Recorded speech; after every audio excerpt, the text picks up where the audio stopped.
அடுத்த முறை நீங்கள் பெட்ரோல் பங்குகளில் செல்வதற்கு முன் இந்த 2 வகையான மோசடியை பற்றி கண்டிப்பாக நீங்கள் தெரிந்து கொள்ள வேண்டும். முதலாவதாக ஜம்பிங் ஸ்கேம். நீங்கள் உங்கள் வாகனத்தில் பெட்ரோலை அடிக்கும்போது அந்த மெஷினில் உள்ள மணி மீட்டரின் ரீடிங் எப்பவுமே 0விலிருந்து ஆரம்பித்து 5ற்குள் இருக்க வேண்டும். அதாவது நீங்கள் 1 லிட்டர் பெட்ரோலை தான் அடிக்கப் போகிறீர்கள் என்றால் மணி மீட்டர் ரீடிங்கானது 0விலிருந்து ஆரம்பித்து 5, 10, 15, 20 அல்லது 3, 6, 8, 10 இப்படி 5ற்குள்ளான எண்களால் பெருக்கிக் கொண்டே போனால் அது சரியான ரீடிங் என்று உறுதி செய்யலாம். மாறாக அதே 1 லிட்டர் பெட்ரோலை அடிக்கும்போது மணி மீட்டர் ரீடிங்கானது 0விலிருந்து ஆரம்பித்து ஒரேயடியாக 10லிருந்தும் 20லிருந்தும் 30லிருந்து பெருக்கிக் கொண்டே போனால் கண்டிப்பாக அந்த மெஷினை தவறாக கையாளப்பட்டு உங்களை மோசடிக்குள்ளாக்குகிறார்கள். அந்த இடத்தில் நீங்கள் ஏமாற்றப்பட்டிருக்கிறீர்கள் என்றே சொல்லலாம். இதற்கு ஜம்பிங் ஸ்கேம் அல்லது ஜம்ப் ட்ரிக் ஸ்கேம் என்றழைக்கப்படுகிறது. இரண்டாவதாக, நீங்கள் உங்களது வாகனத்தில் பெட்ரோல் அல்லது டீசலை அடிக்கும்போது ஒருபோதும் 100, 200, 500, 1000, 2000 இப்படி ரவுண்ட் ஃபிகரில் பெட்ரோலை அடிக்கவே செய்யாதீர்கள். அதற்கு பதிலாக 99, 299, 510, 1000ற்கு பதிலாக 995 ரூபாய் அல்லது 1005 ரூபாய்க்கு அடிக்க வேண்டும்.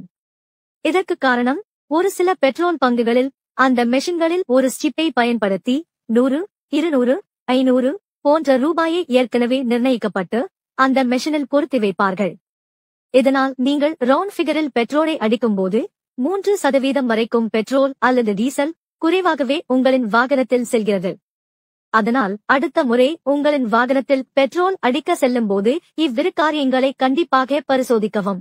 இனி ஒரு பெட்ரோல் பங்கின் உரிமையாளர் சராசரியாக ஒரு நாளில் எவ்வளவு ரூபாயை சம்பாதிக்கிறார் என்று பார்ப்போம்.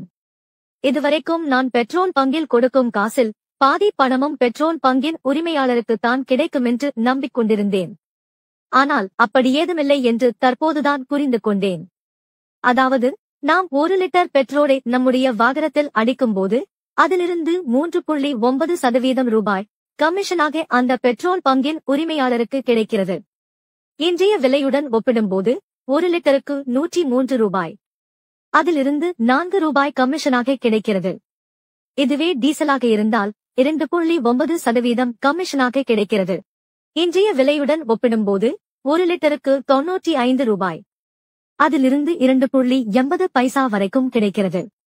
ஒரு நாளில் 1000 லிட்டர் பெட்ரோலும் டீசலும் ஒரு பெட்ரோல் பங்கிலிருந்து விற்கிறார்கள் என்றால் அந்த உரிமையாளருக்கு ஒரு நாளில் 68,000 ரூபாய் வரைக்கும் வருமானம் கிடைக்கிறது.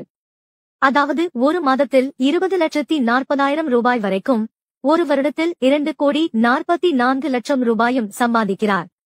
இது கமிஷன் மூலமாக மட்டுமே ஒரு சராசரியான பெட்ரோல் பங்கின் உரிமையாளர் சம்பாதிக்கும் தொகை. இது போக வாகனத்தில் ஒழிக்க வேண்டிய ஆயில் விற்றுக்கொண்டும் ATMின் வாடகை மூலமாகவும் அங்கு வைக்கும் விளம்பரங்கள் மூலமாகவும் சம்பாதிக்கிறார்கள்.